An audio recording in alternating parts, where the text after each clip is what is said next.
अस्सलाम वालेकुम। मेरा नाम डॉक्टर वकास है और मैंने रिसेंटली दिसंबर 2022 में अपना एफसीपीएस कार्डियोलॉजी एग्ज़ाम पास किया है। सबसे पहले मैं आप सब लोगों को कंग्रेचुलेट करना चाहूँगा जिन लोगों ने अभी रिसेंटली अपना FCPS cardiology written exam clear किया है, और बेस्ट ऑफ लक उन सब कैंडिडेट्स को जो अभी अपीयर करेंगे अपने क्लिनिकल एग्ज़ाम के लिए। इंशाल्लाह मुझे उम्मीद है कि आप सब इस एग्ज़ाम को एस करेंगे।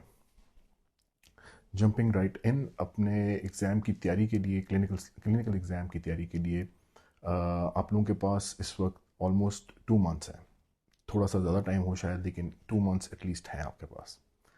2 मंथ्स में आप बहुत आसानी से, बहुत आराम से अपने टोक्स के एग्ज़ाम की, अपने लॉन्ग केस के एग्ज़ाम की और अपने शॉर्ट केस एग्ज़ाम्स की बहुत अच्छी तरह तैयारी कर सकते हो। सबसे बेहतर जो स्कीम होगी, जो हम लोगों ने भी अप्लाई की थी, अपने सीनियर से भी यही सुनी थी, वो ये रहेगी कि आप डेली बेसिस पे एक टारगेट रखो और 15-15 डेज़ का टारगेट, स्मॉल टारगेट्स बनाकर चलो। 15 डेज़ में, पहले टोक्स की बात करें अगर, तो 15 डेज़ में कोशिश करें कि टोक्स को एक दफ़ा गो थ्रू करें।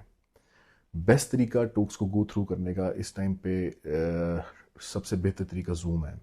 जूम पे ये फ़ायदा है आपको कि आप 2 या मैक्सिमम 3 लोगों के ग्रुप्स बनाएं और तीनों एक टाइम पे डिसाइड करके ऑनलाइन आ जाओ और इकट्ठे बैठकर एक गो में कोशिश करो कि 10 से 20 एनजीओज, 10 से 20 एकोज और 10 कम से कम ईसीजीज डेली बेसिस पे अपना डेटा को गो थ्रू करते हुए देखें।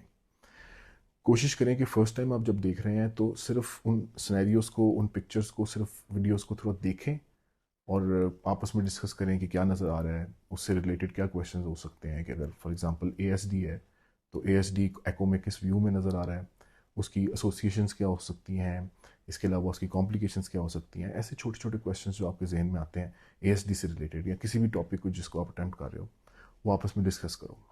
फर्स्ट 15 डेज़ में आपका टारगेट होना चाहिए कि हम एक दफ़ा एनजीओज, एकोज और ईसीजीज कम अज़ कम गो थ्रू कर लें।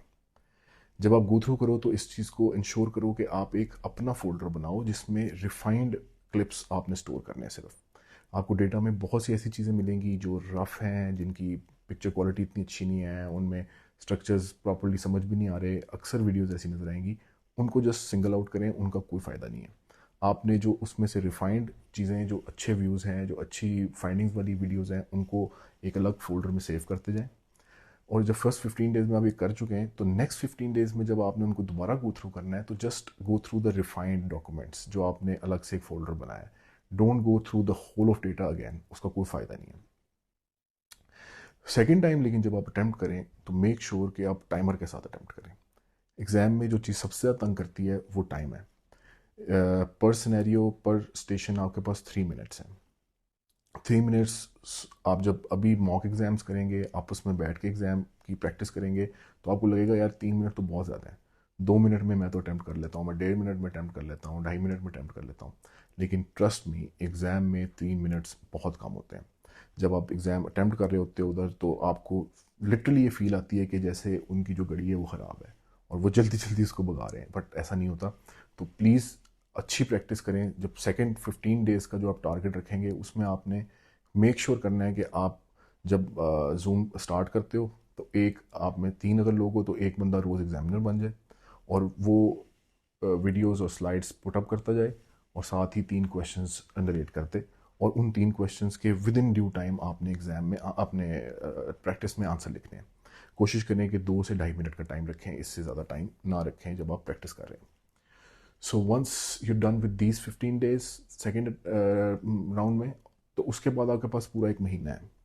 उस एक महीने में आपने एको, एनजीओ और जो अपनी इसी चीज़ें हैं वो तो डेली करनी है। उसके लिए घंटा, 1.5 घंटा, 2 घंटे रखें और कोशिश करें कि एनजीओ के इंपॉर्टेंट 10 to 15 टॉपिक्स, एको के 10 to 15 इंपॉर्टेंट टॉपिक्स और ईसीजीज 10 to 15, ये टॉपिक्स आप नैरो डाउन करके लिख लो। जब आप राइट डाउन कर लो और उनके फिर जो पर्टेनिंग, उनसे रिलेटेड क्वेश्चन ज़्यादातर आ रहे हैं बार बार, उनको लिख लो, ताकि आपके ऐसे 15-20 एनजीओ, 15-20 एकोज और 15-20 ईसीजीज जो हमेशा बार बार रिपीट कर रहे हैं, वो ऐसी तैयार हों कि जब वो आपको नज़र आए कि ये सिनेरियो आ गया है, आप फटाफट उसको लिखो और 3 मिनट्स में कंफर्टेबली आप वो अटैम्प्ट कर सकोगे।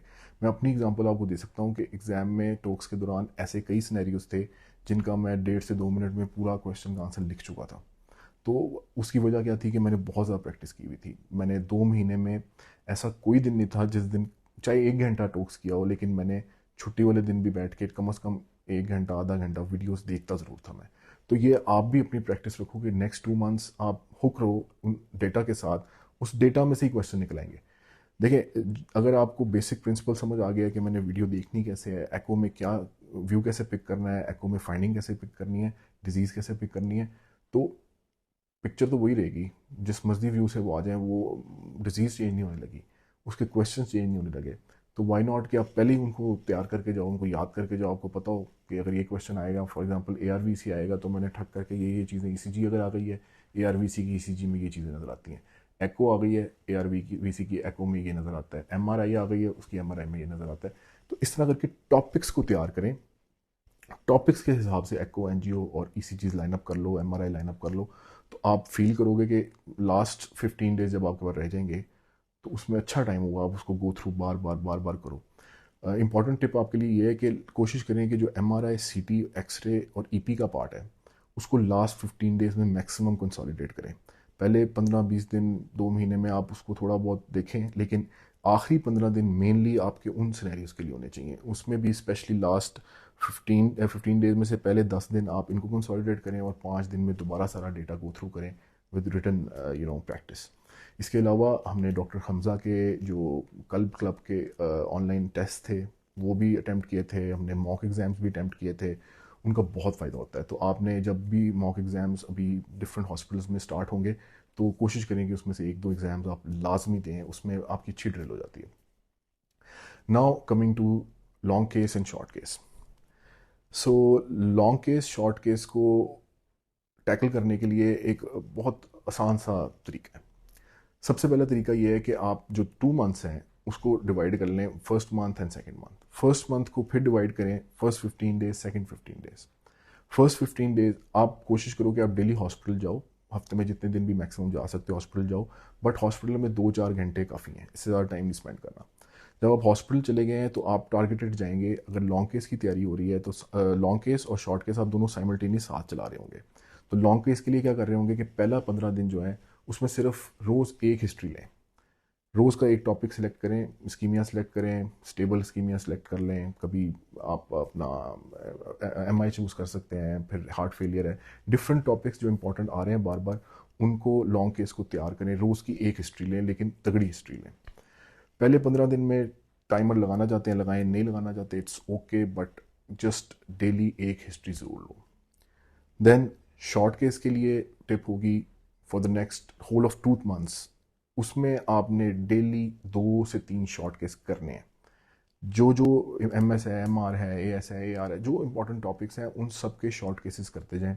रोज़ के 1 से 2 शॉर्ट केस करें, लेकिन तगड़े शॉर्ट केस करें। ऐसा शॉर्ट केस करें कि फर्स्ट 15 डेज में बेशक टाइमर के बगैर करें, लेकिन उसका ईच एंड एवरी स्टेप आपको याद होना चाहिए, ताकि आप जब एग्ज़ाम में अटैम्प्ट करो तो आप उसमें कहीं पे फंबल ना करो। उसमें कई दफ़ा बंदा एंग्जाइटी पे कंफ्यूज होकर स्टेप्स ऊपर नीचे कर देता है, भूल जाता है कोई स्टेप्स।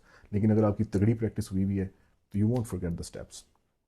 देन मूविंग ऑन, आप फर्स्ट 15 डेज में बगैर टाइमर के शॉर्ट केस कर सकते हैं। नेक्स्ट 15 डेज में टाइमर के साथ, वहाँ पे 5 मिनट्स हैं तो 3 मिनट्स, 3.5 मिनट्स, 4 मिनट्स का टाइमर लगा के उसकी प्रैक्टिस करें। कोशिश करें कि किसी सीनियर को एंगेज करें और उससे वक्तन फ़वक्तन कोई ना कोई टिप्स और मशवरे और मुफीद मशवरे जिसे कहते हैं वो लेते रहें। सो लॉन्ग केस के लिए फर्स्ट 15 डेज मैंने आपको बोला आप हिस्ट्री लो रोज़ एक, और नेक्स्ट 15 डेज सिर्फ एक पेशेंट का रोज़ लॉन्ग केस परफॉर्म करें। जो उसका एग्जामिनेशन पार्ट है उसको 15 डेज में परफॉर्म करें डेली एक पेशेंट के साथ। इस तरह 1 महीना गुजरने पे फर्स्ट 1 महीने में आप 2 दफ़ा अपने टोक से गो थ्रू हो चुके हैं। आप 15 डेज हिस्ट्री की प्रैक्टिस कर चुके हैं, 15 डेज लॉन्ग केस के एग्जामिनेशन की प्रैक्टिस कर चुके हैं, और डेली अगर आप 2 पेशेंट देख रहे हैं तो आप almost 40 to 50 patients short case के लिए देख चुके होंगे। तो आप फर्स्ट मंथ में इंशाल्लाह इतने तैयार होंगे कि अगर आपका टाइम पीछे भी एग्ज़ाम का चला जाता तो you will be able to cope up. So जो नेक्स्ट आपका 1 मंथ है, फाइनल मंथ, उसके लिए टोक्स के लिए तो आप ये करेंगे कि आप डेली टोक्स को एज इट इज़ चलाई जाएंगे, और कोशिश करेंगे कि टाइमर के साथ ही टोक्स को अटैम्प्ट करें, और अपने फ्रेंड्स सारे ग्रुप बना के जूम पर अटैम्प्ट करो एग्ज़ाम को, और कोशिश करो कि जो डिफरेंट मॉक एग्ज़ाम्स आएंगे उनको अटैम्प्ट करो, तो इंशाल्लाह टॉक्स की अच्छी तैयारी आप कर बैठोगे। मूविंग ऑन, जो लॉन्ग केस शॉर्ट केस हैं इन द सेकेंड मंथ, उनके लिए कोशिश करेंगे कि लॉन्ग केस फर्स्ट 15 डेज आपने लिए हिस्ट्री के, सेकेंड 15 डेज आपने लिए एग्जामिनेशन के। Now first 15 days of the second month आपने लॉन्ग केस को पूरा अटैम्प्ट करना है और टाइमर लगा के अटैम्प्ट करना है। कोशिश करनी है कि 20 मिनट 25 मिनट से ज़्यादा का टाइमर ना लगाएं। हिस्ट्री को 10 to 12 मिनट्स दें, और अगर आपकी हिस्ट्री पूरी ना भी हो, उठकर अपना एग्जामिनेशन स्टार्ट कर दें लॉन्ग केस का, और जैसे जैसे एग्ज़ाम करी जाएं वैसे वैसे हिस्ट्री भी कंप्लीट कर लें। तो कोशिश करें कि 20 मिनट्स 22 मिनट्स की एक प्रैक्टिस करें, ताकि एग्ज़ाम की एंग्जाइटी और सब कुछ प्रेशर के साथ भी आप 30 मिनट्स में इजीली अपना लॉन्ग केस प्रिपेयर कर सकें, हिस्ट्री ले सकें, एग्जामिनेशन परफॉर्म कर सकें, और फिर उसको एक 5 मिनट्स का ब्रैकेट रखें जिसमें आपने उसको कंपाइल करना है कि मैंने बोलना क्या है, मैंने प्रेजेंट कैसे करना है। तो इंशाल्लाह ईजी हो जाएगा। जो नेक्स्ट 15 डेज होंगे लॉन्ग केस के लिए, लास्ट 15 डेज, मेरा उसमें आपको मशवरा ये है, और मैंने ये किया था और इसकी मुझे इमेंसली हेल्प हुई थी एग्ज़ाम में।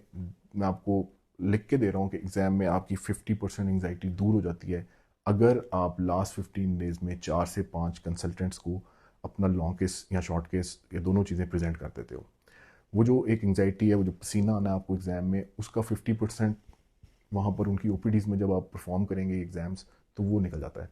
तो उससे आप एग्ज़ाम डे पे काफ़ी रिलैक्स फील करते हैं। तो फर्स्ट 15 डेज़ तगड़ी तैयारी करें लॉन्ग केस की। नेक्स्ट 15 डेज़ अपने कंसल्टेंट्स को, 4 से 5 कंसल्टेंट्स को प्रेजेंट करें। Then short case, same tip, short case की फर्स्ट मंथ में 40-50 पेशेंट्स को अटैम्प्ट करें। सेकंड मंथ में भी कोशिश करें मैक्सिमम नंबर ऑफ़ पेशेंट्स को अटैम्प्ट करें, और उसमें डेली 2 से 3 मरीजों से ज़्यादा शॉर्ट केस ना करें, उसका कोई फ़ायदा नहीं है।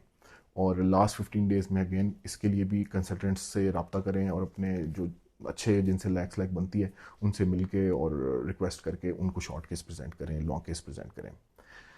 एग्ज़ाम डे पे मेरी टिप है कि सुबह जब उठें तो प्लीज़ ये सोच के घर से जाएं कि मैंने पास होके वापस आना है। उस दिन सोच के जाएं कि आप कंसल्टेंट बने हुए हैं, और जस्ट एक वेरिफिकेशन है, वैलिडेशन करवानी है कि मैं कंसल्टेंट हूँ। और प्लीज़ ये ना सोच के घर से निकलें कि ये कोई ज़िंदगी और मौत का सवाल है, ऐसा कुछ भी नहीं है। एफसीपीएस कार्डियोलॉजी पास करने के बाद और एफसीपीएस कार्डियोलॉजी पास करने से पहले कोई ज़्यादा फ़र्क नहीं है।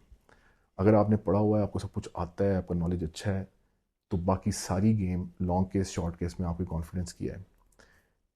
इस बात को इत्मीनान रखें कि आपका नॉलेज एग्ज़ाम डे पे आपके एग्जामिनर से ज़्यादा है, क्योंकि आपने फ्रेश नॉलेज लिया है, आपने फ्रेश किताबें पढ़ी हैं, फ्रेश गाइडलाइंस पढ़ी हैं, तो डेफिनेटली वो हेल्प करेगी।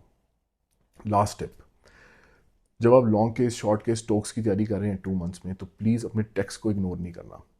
टेक्स्ट को इग्नोर ना करने की एक छोटी सी टिप ऐसी है कि आप 2 से 3 दिन डेली के एक गाइडलाइन के लिए रख लो। जिस तरह अगर स्टेबल स्कीमिया करना है तो उसकी 2 दिन 3 दिन के लिए गाइडलाइंस का रख लिया कि इसको पढ़ेंगे और आपस में दोस्तों के साथ डिस्कस करें। ऐसे ही हर 3 डेज़ के बाद आप न्यू गाइडलाइन उठाएं, और लास्ट 15 डेज से पहले पहले 1 से 2 दफ़ा अपनी सारी गाइडलाइंस को गो थ्रू करें।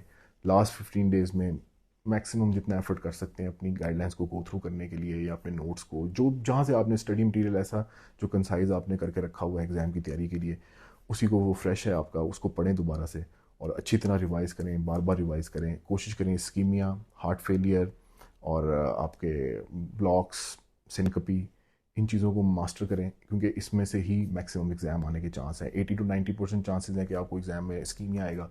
10 to 20% चांसेस है कि सिनकपी, हार्ट ब्लॉक्स में से, पेस मेकर में से कुछ इस तरह की कोई चीज़ आएगी।